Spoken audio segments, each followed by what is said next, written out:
sharing ya. Ngobrol-ngobrol aja. Ngobrol, ya betul. Jadi teman-teman di sini masih ada yang belum tahu apa aja layanan yang tersedia di FKTP. Check it out. Assalamualaikum warahmatullahi wabarakatuh. Halo Sobat JKN, kita balik lagi di JD, Podcast JKN Depok. Hari ini kita punya tema yang menarik banget buat teman-teman yang masih belum tahu apa aja layanan yang ada tersedia di FKTP, atau mungkin bahkan belum tahu FKTP itu apa. Dan tenang aja karena kita sudah ada yang akan sharing langsung, yaitu staf EP3RS, staf edukasi dan penanganan pengaduan peserta rumah sakit. Di sini ada Mas Justian. Halo. Ini Mas Jus dari BPJS Kesehatan Depok ya Mas ya? Iya. Ya, hari ini kita mau bukan kupas tuntas, mungkin lebih ke sharing ya. Ngobrol Ya betul. Jadi teman-teman di sini masih ada yang belum tahu apa aja layanan yang tersedia di FKTP, dan mungkin juga belum tahu nih Mas Jus, FKTP itu apa sih sebenarnya Mas Jus? FKTP itu singkatannya dulu ya, singkatannya itu Fasilitas Kesehatan Tingkat Pertama.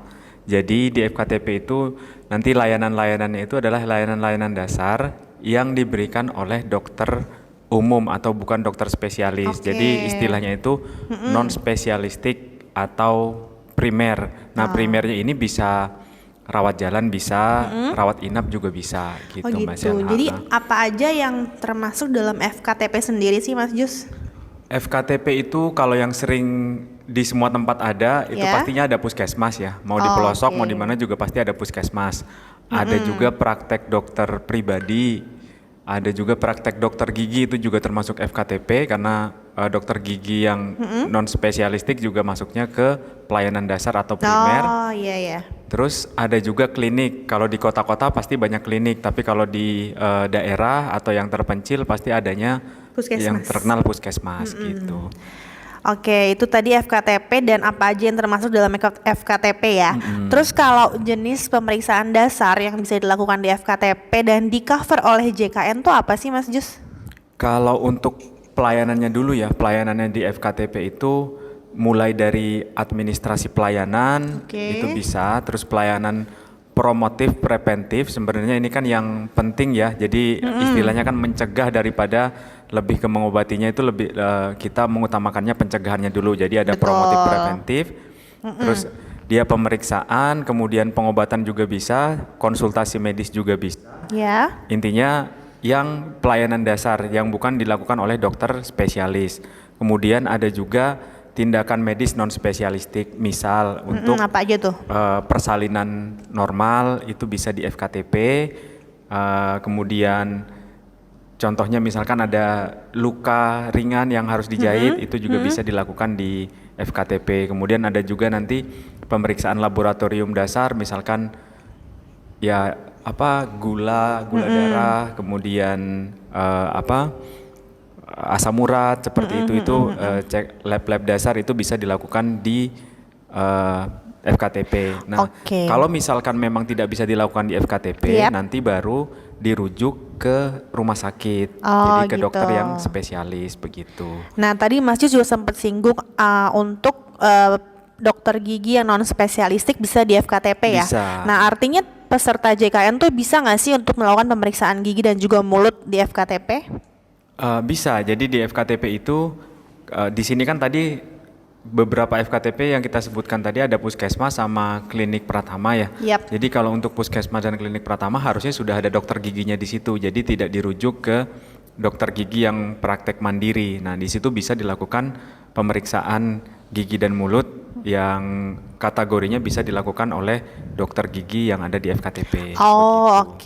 Terus tadi juga Mas Jus sempat bilang tentang periksa kehamilan ya. Berarti ini juga penting nih buat peserta JKN. Biasanya mereka penasaran juga nih, bisa nggak sih sebenarnya periksa USG di FKTP dan di cover JKN? Kalau untuk di FKTP itu persalinan ataupun dari masa kehamilan namanya ANC ya, kepanjangannya antenatal care atau pemeriksaan atau pelayanan kesehatan selama masa kehamilan itu bisa dilakukan di FKTP. Tetapi nanti tergantung, misalkan memang untuk USG itu di FKTP itu dibutuhkan secara indikasi medis, maka akan dilakukan oleh dokter ataupun tenaga medis yang bersertifikat di sana. Kalau misalnya memang tidak bisa dilakukan di FKTP karena ada penyulit misalkan, setelah dilakukan USG ya nanti akan dirujuk kembali ke rumah sakit. Nah, berarti mungkin peserta JKN masih ada yang salah tanggap juga nih Mas Jus, dianggapnya apapun proses melahirkannya baik itu sesar maupun secara normal itu hanya bisa di rumah sakit. Itu nggak benar ya Mas Jus ya? Ya, jadi kalau untuk persalinan, kalau misalkan dia periksa di FKTP kemudian sudah terencana, itu nanti dan normal ya tadi ya, dalam normal tanpa penyulit itu bisa dilakukan di FKTP. Tetapi kalau misalnya dia persalinannya diperkirakan atau berdasarkan hasil pemeriksaan secara indikasi medis itu ada penyulit, betul, ya nanti dokter akan memberikan rujukan ke dokter spesialis yang ada di rumah sakit. Oke. Atau untuk di rumah sakit itu bisa juga persalinan normal kalau posisinya dia sedang dalam kondisi gawat darurat. Contoh misalkan Mbak Sel ya, prediksi atau HPL-nya itu di tanggal 15 Desember misalkan. Ternyata yang bersangkutan sedang ada perjalanan, kemudian di tengah perjalanan misalkan jam 9 malam atau jam 8 malam ternyata sudah ada ketuban pecah atau misalkan bukaannya sudah lengkap. Nah, itu bisa dilarikan ke rumah sakit terdekat walaupun di situ bukan sesuai dengan FKTP terdaftarnya karena untuk persalinan itu ya semuanya masuknya gawat darurat kalau dalam posisi-posisi yang seperti tadi. Tadi juga kembali ke USG ya Mas Jus. Tadi kan Mas Jus bilang bisa dilakukan USG di FKTP, tapi kembali lagi juga harus berdasarkan indikasi medis ya. Betul. Jadi nggak mungkin nggak setiap minggu dia mau nih USG terus ke FKTP mungkin karena penasaran sama anak, itu boleh nggak sih Mas Jus kayak gitu?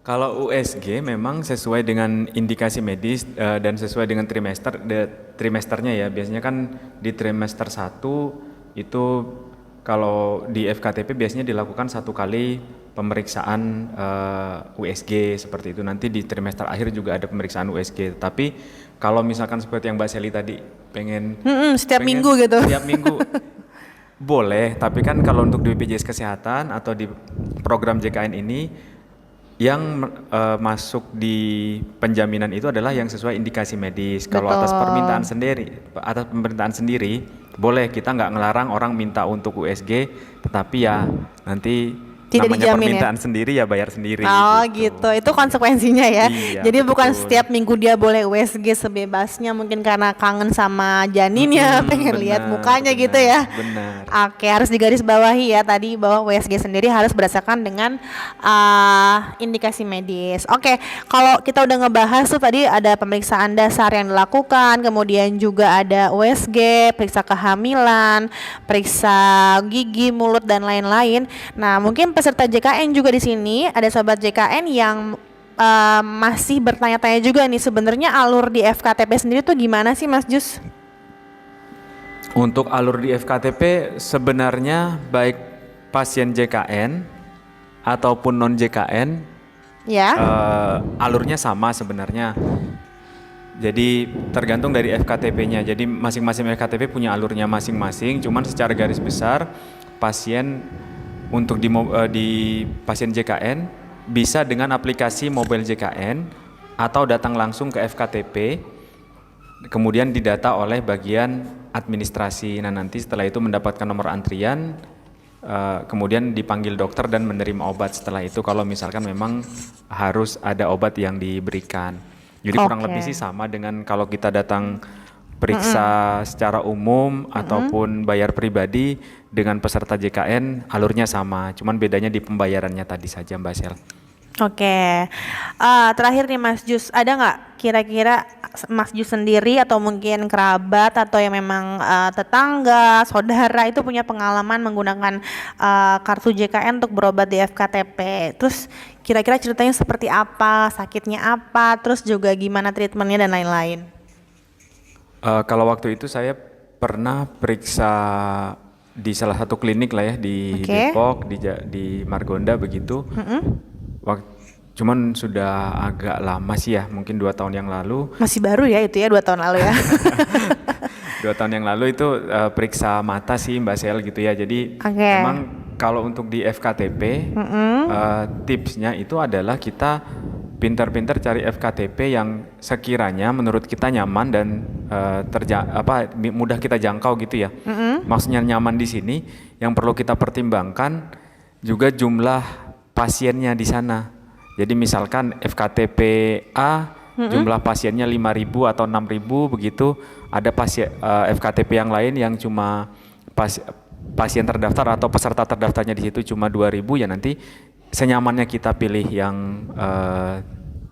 menurut kita lebih nyaman. Nah waktu itu saya kan periksa mata ya, jadi karena FKTP ini tidak terlalu banyak pasiennya yang datang, jadi periksanya lebih cepat dan dokternya pun jadwalnya juga kebetulan waktu itu panjang.